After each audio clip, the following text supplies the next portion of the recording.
Notre invité ce matin, Yves Gégaud, député de Seine-et-Marne, maire de Montereau. Yves Gégaud, bonjour. Bonjour. Et candidat à la présidence de l'UDI.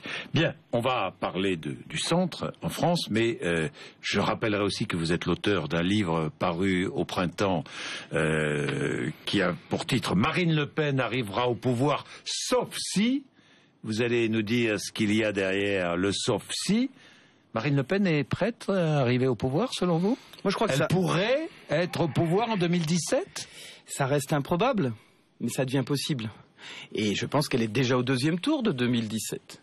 Déjà, quand on regarde les échéances, quand on écoute les Français, le populisme, les explications simples aux problèmes compliqués gagnent des parts de marché, si j'ose dire. Donc ça reste un scénario très improbable, mais ça devient possible. Alors vous nous direz, où est le sauf-si? Est-ce qu'il y a derrière le sauf-si? Votre femme est-elle encore payée pour être votre assistante parlementaire? Oui, c'est la transparence qu'il faut dans ce domaine. Moi, j'ai toujours été transparent. Ma femme a été une collaboratrice d'Alain Juppé. C'est une professionnelle de la communication. Elle travaille avec moi et elle travaille toujours avec vous. Depuis le début, j'ai toujours dit dans tous les médias. Et je pense que ce qui tue au fond et ce qui inquiète les Français, c'est quand il y a de la dissimulation. Et il faut être transparent sur ces questions-là. Moi, j'approuve parfaitement ce qu'a fait Claude Barthelone, qui va publier sur le site internet de l'Assemblée les revenus, le patrimoine, qui est-ce que vous avez comme collaborateur. Et il n'y a pas de raison de cacher les choses, parce que ça donnerait le sentiment aux Français que vous voulez dissimuler des turpitudes. Moi, je suis pour cette transparence, je l'ai toujours pratiquée, je n'ai aucun souci avec ça. C'est le manque de transparence qui conduit à cette petite polémique autour des activités de l'épouse de Jean-François Copé. Oui, la dissimulation, quand il s'agit de l'argent public et de la chose publique, est la plus mauvaise chose qu'on puisse rendre comme service à la démocratie. Donc mettons en place des outils de transparence. Moi, je serais assez favorable d'ailleurs qu'il y ait des comités de transparence attachés aux partis politiques, indépendants des partis, qui permettent aux citoyens de tout savoir. Toutes ces affaires abaissent la démocratie, dévalorisent le travail des élus et donnent le sentiment qu'au fond, la classe politique n'essaye que de se protéger elle-même ses petits avantages. Eh bien, il faut mettre sur la place publique la vérité des choses et vous verrez que ça ira mieux. Il faut surtout aussi que les hommes politiques règlent les problèmes des Français, parce que nous sommes quand même d'abord élus pour ça. D'accord, on va en parler. Mais est-ce qu'on doit interdire aux députés d'employer sa femme, son fils, sa fille ou un membre de sa famille? Ça existe au Parlement européen, c'est interdit. Oui, il y a déjà eu d'ailleurs des éléments qui ont été faits, puisque la rémunération d'un collaborateur quand il est de votre famille est limitée, est plafonnée. Vous ne pouvez pas le payer comme un autre collaborateur sur cette question. Donc il y a déjà des choses. Est-ce qu'il faut aller plus loin? Moi, j'ai aucun problème sur ce sujet-là. Je pense que la première étape, c'est déjà de mettre tout sur la table. C'est déjà de dire qui embauche qui. Et quand vous avez, comme moi, la chance de travailler avec quelqu'un qui était collaboratrice d'élu avant que de me connaître et avant que on se marie et qui collabore avec moi, il n'y a pas de raison que les gens ne le sachent pas. Big Malion, vous avez travaillé avec Big Malion? Non, moi... Est-il vrai que l'un de vos collaborateurs était payé par Big Malion? C'est vrai ou pas, ça? Pas un de mes collaborateurs, non. Non, pas un de mes collaborateurs, non. N'est pas payé, non. Non, j'ai pas eu de collaborateur payé par Big Malion. Et vous n'avez jamais travaillé avec Big Malion? Moi, personnellement, non. À titre privé, j'ai jamais travaillé avec Big Malion. J'ai jamais eu de collaborateur qui était rémunéré par Big Malion. Je dis ça parce que j'ai lu ça, on lit beaucoup de choses, remarquez. Vous savez, quand on est candidat à la présidence d'un parti, il y a deux choses. Il y a une confrontation de personnes, et puis il y a un certain nombre de réseaux, de mini-cabinets noirs qui essayent de faire sortir toutes sortes de choses sur le compte des adversaires, histoire de les dévaloriser. J'ai un peu de bouteille en politique. Voilà, il faut passer au-dessus de ça, parce que l'intérêt, c'est quand même l'intérêt de notre pays, c'est quand même ce qu'on va faire de ce parti, en l'occurrence l'UDI, plus que de répondre à des polémiques obscures et souvent puantes. Yves Gégaud, vous avez été ministre de Nicolas Sarkozy.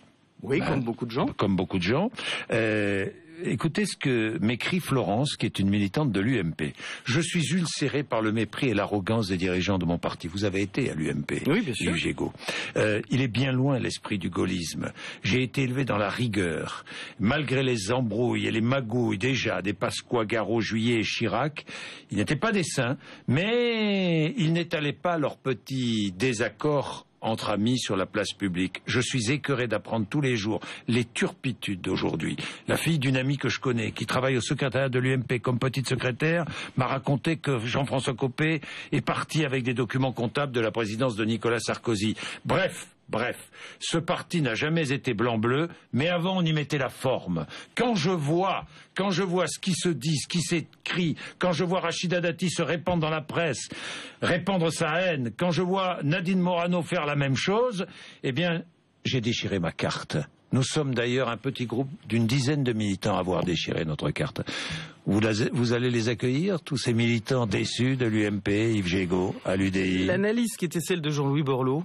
Oui, c'était quoi? En 2011, oui. C'était que dans l'offre politique française, entre le socialisme qui n'a pas su s'adapter au monde qui change, et l'UMP enfermé à la fois dans une droitisation et aujourd'hui dans des querelles qui deviennent des querelles de personnes au relent d'affaires, il fallait une nouvelle offre politique, il fallait créer un nouvel espace politique pour rassembler des Français qui croyaient encore en l'avenir de leur pays et qui pensaient encore que c'est la démocratie, donc les partis politiques, qui apportent les solutions de l'avenir. C'est ça l'âme de l'UDI, c'est ça la volonté du fondateur de l'UDI, Jean-Louis Borloo. C'est pour ça, moi, je me présente à sa succession. C'est pour essayer d'offrir aux Français un espace démocratique, politique, pour construire un nouveau modèle français et essayer de sortir de la déliquescence des partis politiques.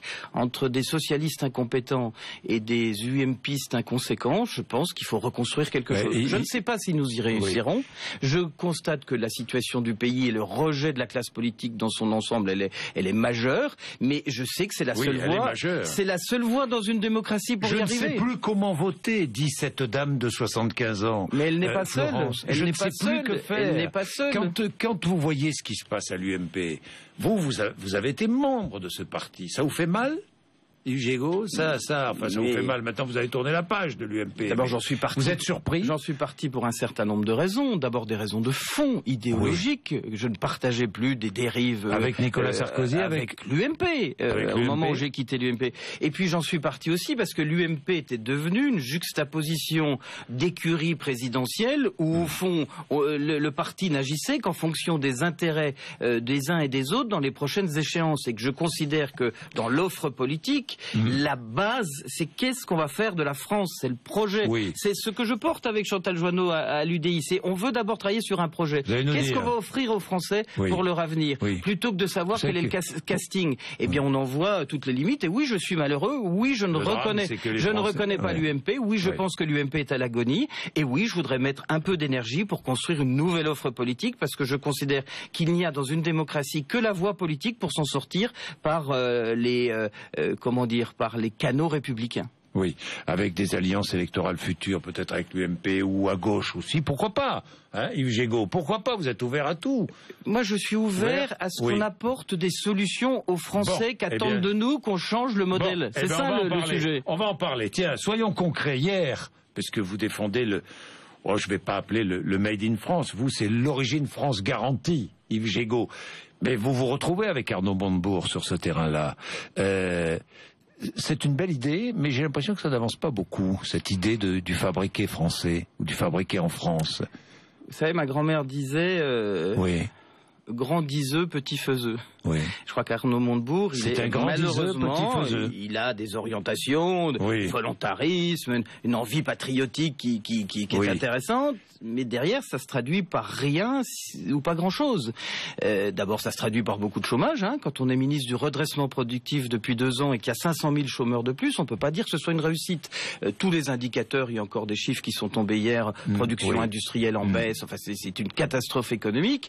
Et au fond, le discours un peu volontariste d'Arnaud Montebourg, il ne suffit pas s'il n'est pas suivi d'actes. Et pour l'instant, les actes, on ne les voit pas venir. Et sur le Made in France, sur le fabriqué en France, à part avoir posé à la une d'un magazine, les résultats de son action, ils sont invisibles. Oui, et où en êtes-vous d'ailleurs de votre label Origine France Garantie? Ça avance? 1300 labellisés, 600 entreprises se sont réunies dans une association, et au fond, on fait une toute petite chose. On donne aux Français une indication sur l'origine du produit qu'ils achètent. Mais ça marche bien, et c'est une des volonté politique qui peut être porteuse d'emploi, qui peut être surtout porteuse d'information pour les consommateurs. Protectionnisme, une forme de protectionnisme. Moi, je me place dans l'idée d'informer le consommateur. Vous voyez, la veste que vous portez, vous avez envie de savoir où elle est fabriquée. Elle est fabriquée en France. Voilà, moi aussi, elle est fabriquée en France. Et donc, ça m'intéresse de dire, tiens, en achetant... C'est fabriqué au même endroit, d'ailleurs.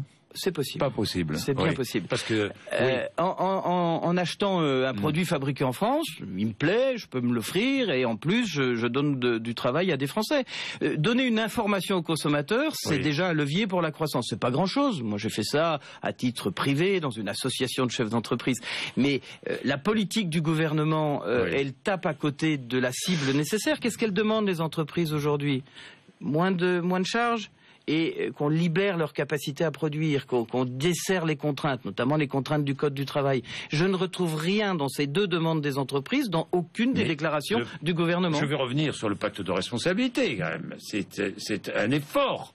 Un effort il n'est pas appliqué. Ah bon, alors on va en parler. Mais juste un petit détour par le traité transatlantique. Ce fameux traité, ouverture des discussions il y a 1 an maintenant, entre l'Europe d'un côté et les États-Unis de l'autre. Beaucoup d'opacité autour des négociations. Il faut continuer ou pas ? Pas comme ça. Il faut que le nouveau président de la Commission européenne interrompe les négociations. Il faut interroger les parlements des 28 pays d'Europe pour avoir un mandat clair. Parce que donc là, au bout d'un an, 1 an après l'ouverture, absence de transparence. Il faut.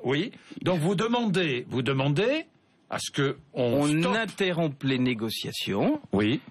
Qu'on prenne le temps d'avoir un mandat clair à la fois de la Commission, de la nouvelle Commission européenne, mais surtout des parlements des 28 pays concernés en Europe. Il n'est pas normal qu'on aille négocier un traité qui va mettre en jeu l'avenir de nos entreprises sans que les parlements nationaux aient eu leur mot à dire sur ce sujet, et qu'une fois qu'il y aura un mandat clair, M. Juncker reprenne son bâton de pèlerin pour se mettre autour d'une table avec les Américains pour négocier, et négocier en défendant les intérêts de l'Europe. Sinon, l'Europe ne sert à rien, et sinon, il faudra des traités bilatéraux entre l'Amérique et la France, plutôt qu'à l'échelon européen. Je crois que c'est le bon échelon, mais je crois qu'il y a une responsabilité de Juncker qui est d'interrompre ces négociations et de reprendre les choses en étant fort d'un mandat collectif des 28 pays d'Europe.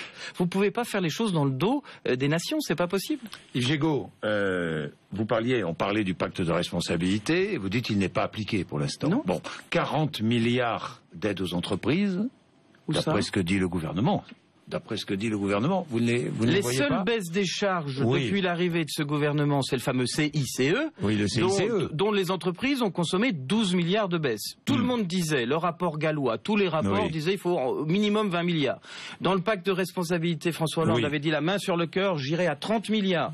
2 ans après, 6 mois après cette annonce, il y a 12 milliards de baisses de charges qui ont été accordées aux entreprises, pas un centime de plus, c'est bien le problème. Et comme dans le même temps on a augmenté les impôts de 30 milliards, vous voyez bien que c'est un jeu à somme nulle. Lorsqu'il dit on va baisser les impôts des classes moyennes, vous le croyez ou pas ? La duplicité du Premier ministre, c'est insupportable. Vous mettez 30 milliards d'impôts, puis après vous dites je vais baisser de 300 millions. Vous voyez, j'ai fait un gros effort. Vous savez, vous mettez un gros coup sur la tête, puis après vous mettez un pansement. Je vous dis ça va mieux, je vous ai mis un pansement. Même chose par exemple sur les questions de l'apprentissage. On a supprimé 500 millions dans les crédits de l'apprentissage, et voilà Monsieur Valls qui vient tout fier dire à la conférence sociale je mets 200 millions. Mais il ne rétablit même pas ce qu'il a trouvé en arrivant. Ce gouvernement est dans la duplicité. Ce gouvernement ne prend pas les décisions courageuses, ne dit pas la vérité aux Français. On est dans le discours, on est dans les diseux, alors qu'il faudrait qu'ils soient des faiseux. C'est ça le fond du problème. Et faire, c'est être courageux. Faire, c'est combattre une majorité socialiste qui ne veut pas d'une certaine mesure. Et donc, on est dans les tout petits pas, dans les mesurettes, dans les effets d'annonce. Mais en attendant, le pays s'effondre. Oui, le pays... Ça veut dire quoi ? Le pays s'effondre ? Ça veut dire que la présidence Hollande pourrait ne pas aller à terme ? Je le crains. Je ne le souhaite pas, mais je le crains. Jean-Jacques Bourdin, on vient de passer la barre des 5 millions de chômeurs, toutes catégories confondues, du jamais vu. En 2 ans de François Hollande, on a fait 500 000 chômeurs de plus. Et ça n'arrête pas. Cela dit, le chômage avait commencé à augmenter avant l'arrivée de François Hollande. Bien sûr, mais déjà 500... Et vous étiez au gouvernement. Si quelqu'un avait la baguette magique, faudrait le dire. Simplement, des gens qui ont tant promis d'inverser la courbe du chômage, qui nous expliquent à longueur de déclaration que tout ce qu'il fait est formidable et où les résultats sont exactement le contraire, il faut se poser une question. Le pays n'en peut plus, il y a le feu, les gens sont en colère, ils n'en peuvent plus, ils supportent plus les politiques, ils supportent plus le gouvernement.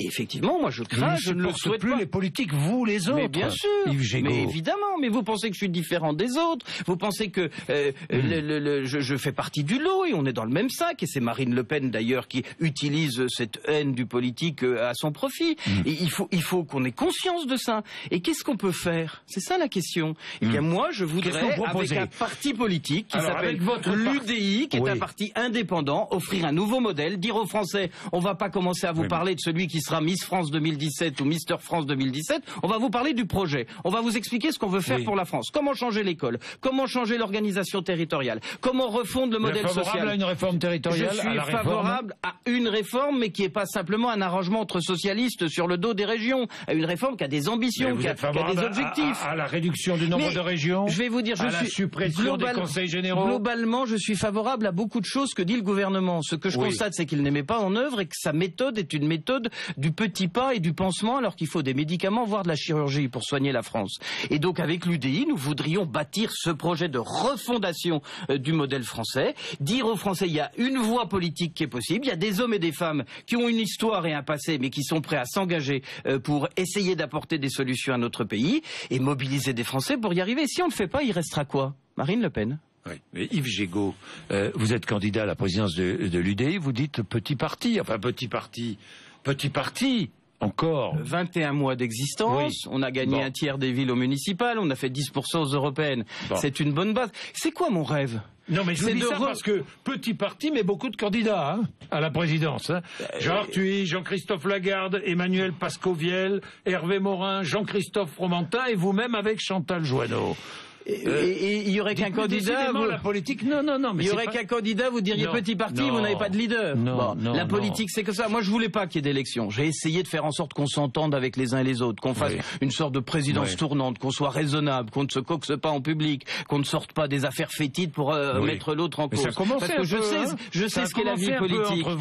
Il y a un certain nombre de leaders de l'UDI qui ont des guerres rentrées, qui se font la guerre depuis 15 ans, qui veulent les importer sur le territoire de l'UDI. De François Bayrou dans le coin. Sans doute pour. Et si on dépassait tout ça, si on disait aux Français, on va pas travailler sur ces sujets-là, les hommes sont les hommes, les compétitions sont les compétitions, quel est le modèle? Qu'est-ce qu'on veut faire de la France? Comment on va le faire? Avec quelle méthode? Avec quel calendrier? Comment on va le faire? Première mesure que vous prendriez, vous êtes au pouvoir, vous arrivez, première mesure. Sur la réforme fiscale.